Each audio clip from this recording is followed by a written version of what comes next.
আনন্দের রান্নাঘরে আমি অরিত্রী দেবনাথ। আজ করব সবুজ চিংড়ি। সবুজ চিংড়ি করার জন্য নিয়েছি গলদা চিংড়ি, কাঁচা আম, কাঁচা লঙ্কা, পুদিনা পাতা, লেবু, পুদিনা পাতা, আম, কাঁচা লঙ্কা দিয়ে পুদিনা পাতা চাটনি, আদা বাটা, বাদাম বাটা, নুন, জল আর আমি অলিভ অয়েল নিয়েছি। চিংড়ি মাছে নুন মাখানো আছে। এবার আমি চিংড়ি মাছটাকে জলে একটু ভাপিয়ে নেব। আমি কড়াতে জল ঢালছি।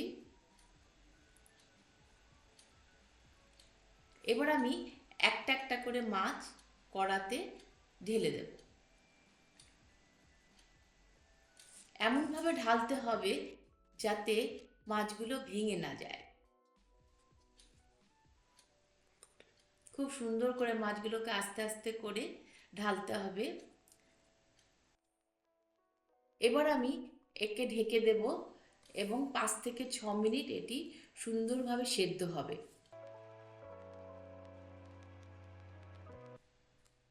এবার দেখুন টকবক করে জলটা ফুটে উঠেছে এবং মাছগুলো সেদ্ধ হয়ে গেছে।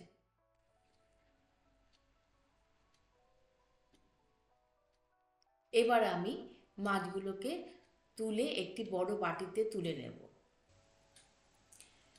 এবার আমি মাছগুলোকে আম দিয়ে ভালো করে মাখিয়ে নেব। আমগুলো এক এক করে দিয়ে দিচ্ছি, আমি কাঁচা আম বাটাটা।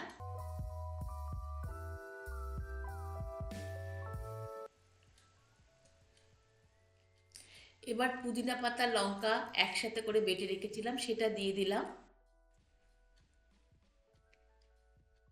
এরপর দেব আদা বাটা, বাদাম বাটা। এরপর আমি দুটো লেবু নিয়েছি, দুটো লেবু রস করে দেব।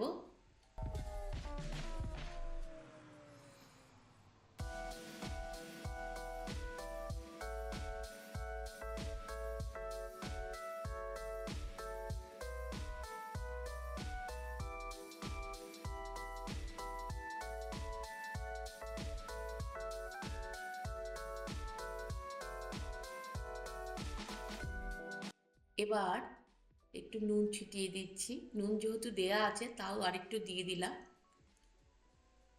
এবার একটু অলিভ অয়েলও দিয়ে দেব।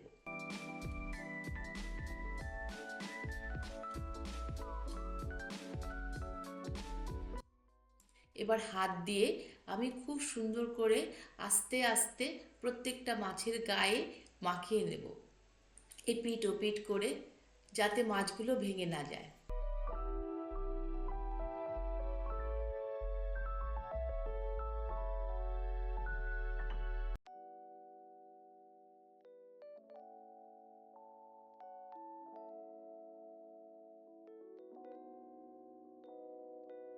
এবার এই অবস্থায় আমি কিছুক্ষণ রেখে দেব।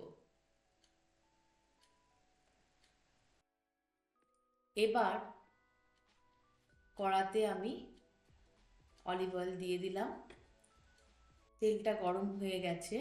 এবার একটা একটা করে মাছ আমি এবার কড়াতে দিয়ে দিচ্ছি।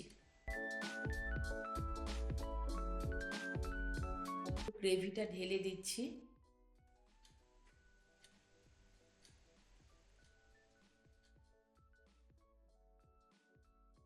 এই অবস্থায় কিছুক্ষণ আমি এটাকে রান্না করে নেব।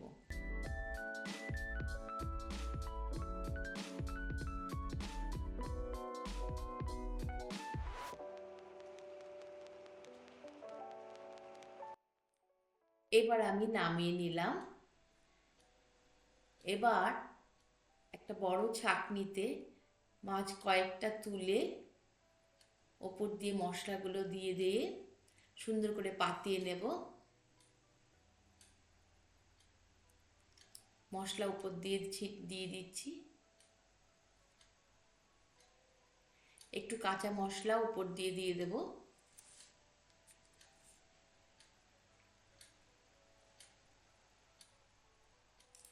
এবার আমি উনানটাকে বাড়িয়ে সরাসরি উনানে দিয়ে একটু ঢেকে এটাকে একটু ঝলসে নেব, একটু একটু করে সরিয়ে নেব। খুব সাবধানে করতে হবে এটা, বাড়িতে যখন করবেন সুন্দর একটা গন্ধ হবে, তা আপনি নিজেই বুঝতে পারবেন।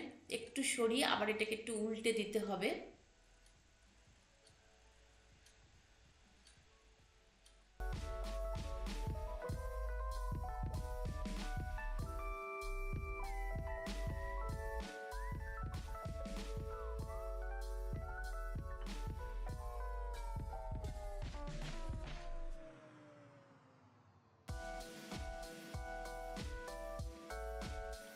পুদিনা পাতার চাটনি রেডি এবং সবুজ চিংড়িও রেডি।